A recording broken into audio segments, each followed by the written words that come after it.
Hi, this is Steve Rigolosi, and tonight on Forgotten Mysteries, I have for you Perish Twice by Robert B. Parker. This is copyright 2000 by Putnam, and I'm just amazed that this was 25 years ago. I mean, where does the time go, right? So, for me, Robert Parker is a go-to writer. There's probably nobody that I find easier to read and more entertaining when I just want something not too demanding on my brain before bed. And I had read a couple of more challenging books before this one, and I was in the mood for something lighter, so I said, let me go to Robert B. Parker. And I try not to review too many of his books on here because I feel like I would end up saying the same thing in a lot of them. But I wanted to review this one because this is a Sunny Randall book. Of course, Parker was known for Spenser, his most famous character.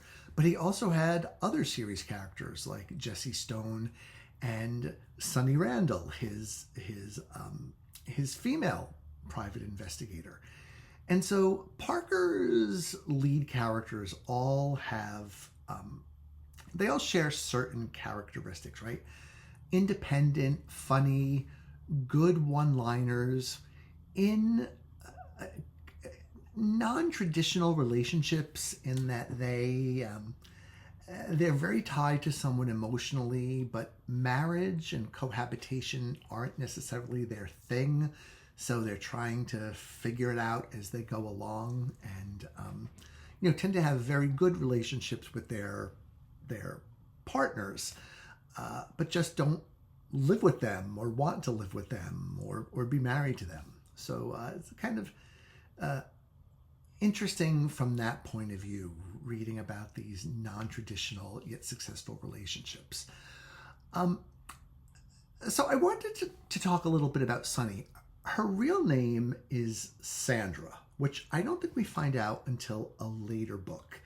But of course, everybody calls her Sunny.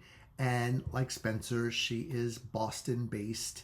And in this book, she even encounters some of the characters that are sort of steady secondary players in the Spenser book. So there's definitely some overlap. But even though it's tempting to do this, I think I want to, let me rephrase that. It's tempting to say, okay, all of Robert Parker's main characters are basically the same, but they're not. Sunny is not Spenser. She shares, and she's not Jessie Stone. She shares certain characteristics with them, but she is her own person. And one of the reasons I'm making this video is I'm really interested to hear what women readers think about Sunny. I personally feel pretty impressed by the way Robert Parker was able to write in first person as a woman. So, this controversy goes back, to the dawn of time.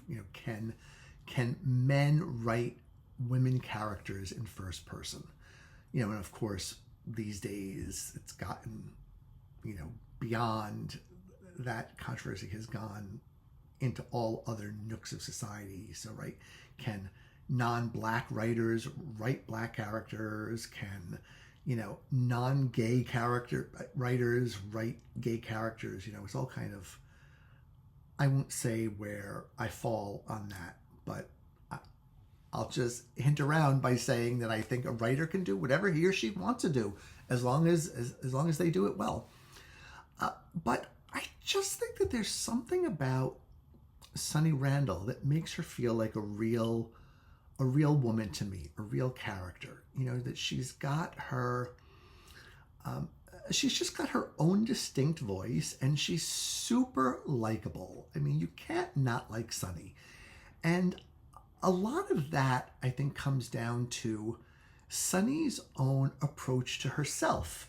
She's very comfortable in her own skin. She knows what she can do. She knows what she's less good at.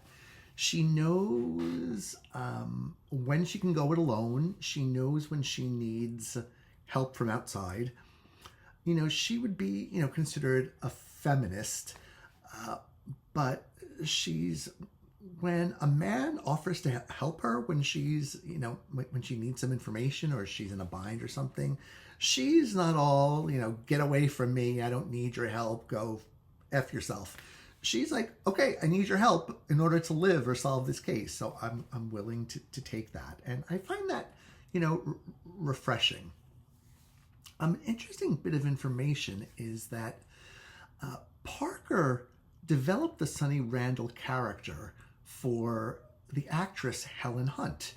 Apparently Helen Hunt or some film production company was looking for a vehicle for her to star as a PI.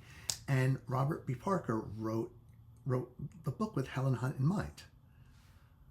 I have to tell you, Sunny has nothing in common with Helen Hunt in my opinion. I mean, Sunny is bright and smart and smiley and witty, as opposed to Helen Hunt. I mean, I just think that woman is a sourpuss. Anything you ever see her in, she's always got frowny face, or what Italians call faccia bruta. She's so dank and miserable in everything. Like, I just could never understand her success. I'm sure you're not watching, Helen, but sorry, I just don't dig you. Another one, Kristen Stewart, right? What does anybody on earth see in that woman? She's like a morose raccoon depressing her way through everything that she's in. So I'm really glad Helen Hunt never made any Sunny Randall books, because I just think she would have sucked all the life out of Sunny Randall. The person I can see as Sunny Randall is, say, Jennifer Garner, who has such a sort of a positive way about her, or even, I think, a young Katie Sagal, that sort of sexy, wise, streetwise, knowing, with a good sense of humor. She would have done a great job with Sunny Randall. Helen Hunt, no way. So I'll tell you a little bit about the plot. There are a couple things going on side by side here. First is that Sunny's utterly pain-in-the-ass sister, Elizabeth, comes and says, I think my husband is cheating on me. Can you help me get the goods? And Sunny is like, I really don't want to. And then the sister plays the guilt card. Sure enough, Sunny finds out that the husband is cheating, which causes her sister Elizabeth to kind of go off the deep end. Elizabeth is an interesting and kind of fun character, but in real life, she would be unbearable. She's an incredible snob. The only thing that she really cares about is which college you went to. If you didn't go to an Ivy League or a Seven Sisters, you're just beneath her notice. And she thinks that the reason to be married is to be with a wealthy man so he can give you lots of money and put nice clothes on your body. She's like diametrically opposed to Sunny. You can't believe that they grew up in the same household. And so if you ever met a woman like Elizabeth, you'd run for the hills, because she's super unpleasant and snotty and kind of dumb, kind of clueless. But she's fun to dislike. So I will give you that. And it does create that sort of nice contrast between her and her sister. And it's funny, even though the two women are grown adults, they're both still sort of competing for their father's attention and worried about their mother will think. And I just found that really real, because how many of us, whose parents are alive are not influenced by them, more or less continuously, right? That shadow looms large of our parents, over many aspects of our life. And I thought that was really well done. So that's one case. Another case is, this one's even funnier, is that a woman who runs a non-profit called Great Strides. It's dedicated towards advancement for women. She is receiving death threats, and she wants Sunny to look into it. And Sunny finds out pretty quickly who the guy is, and then a woman in this woman's office ends up dead, and you know the geez, I can't even remember her name. The woman who hires says, okay, back off now, I don't want you to investigate anymore. And Sunny, just being kind of curious and having no other work to do, says, okay, I'm going to kind of get to the bottom of what happened here, even though her client says, you're fired, I don't want you, get away, I'm going to call the police if you don't stop bothering me. And that character is actually hilarious because she is an ardent lesbian feminist with absolutely no sense of humor. So the stereotype of the angry lesbian with no sense of humor who's not particularly fond of men. And again, a big contrast to Sunny, because Sunny likes men. And, I think it's part of her appeal as a character, and probably why I think men who read Robert Parker would read the Sunny Randall book, because they're like, be like, Sunny, she's a cool chick. I want to hang out with her. I want to see what's going on. And the funny thing about, it turns out that, her client, an avowed, bra-burning feminist and angry lesbian is, she's sort of in the closet because she kind of is straight, but she feels like if she were to come out as bisexual or straight, all of her credibility would be shot. So she keeps her affairs with men very much under wraps. So it's really a fun turnaround, right? Where in the past, and I'm not trying to diminish the importance of being who you are, but I'm saying in the past you think about gay people being closeted, being terrified that people would find out that they were gay, and here our client is just terrified of her lesbian sisters finding out that she has sex with men. So it's a complete topsy-turvy thing, and super funny. The conversations that Sunny and this woman have, I mean, you'll just hoot. They're really, really hilarious. And Sunny gets to the bottom of all of it.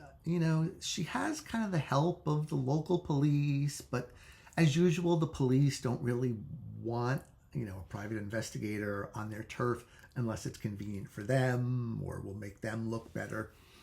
And the book just proceeds, as all Robert Parker books do, in sort of a linear fashion from the beginning to the end. And you just have really an enjoyable time reading it. As long as everything that I've said here does not piss you off, right? If any of these things kind of rub you the wrong way, and I can imagine they would with some readers.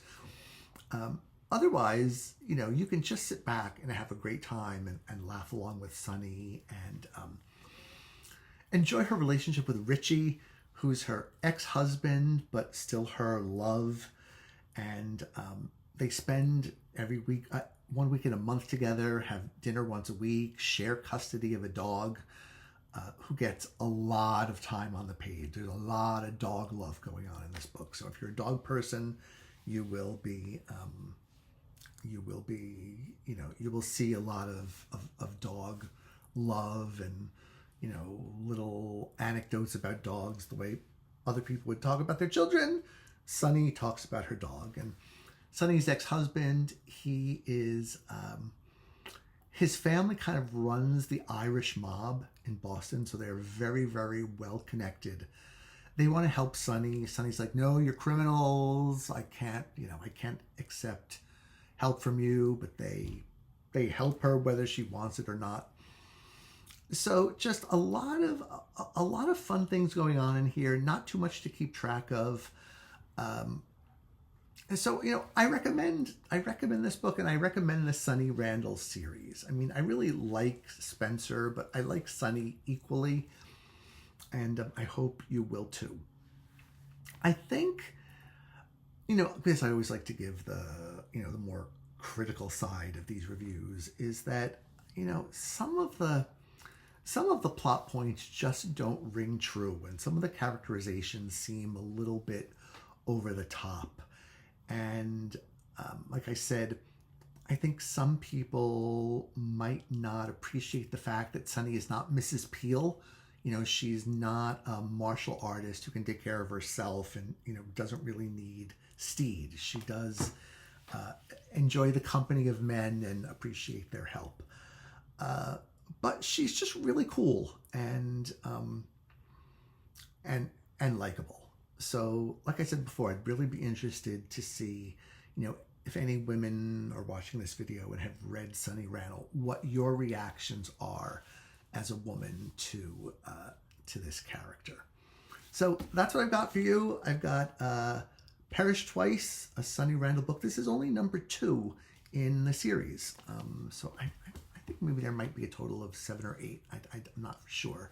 But it's a good way to get in on the ground floor with Sunny.